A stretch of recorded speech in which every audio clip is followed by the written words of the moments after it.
বিয়ের জন্য মেয়ে দেখতে গেছি, পছন্দ হইছে। পরের দিন শুনি মেয়ে বয়ফ্রেন্ডের সাথে পালাইছে। দ্বিতীয় মেয়ে দেখতে গেছি, গ্রামে ঢুকতে পারি নাই। মেয়ের বয়ফ্রেন্ড দল বল নিয়া কইল গাড়ি ঘুরাবি নাকি বাংমু। তৃতীয় মেয়ে দেখলাম, বিয়ে প্রায় কনফার্ম, কেনাকাটাও শেষ।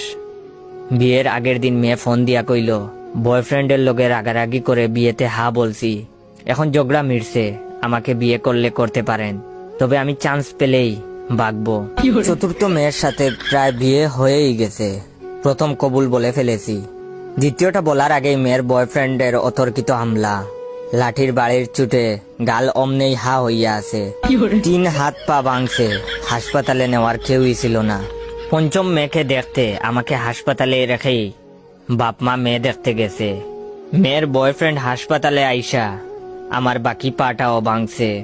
আপনারা আরো অ্যারেঞ্জ ম্যারেজের আশায় বইসা থাকেন, প্রেম কইরেন না।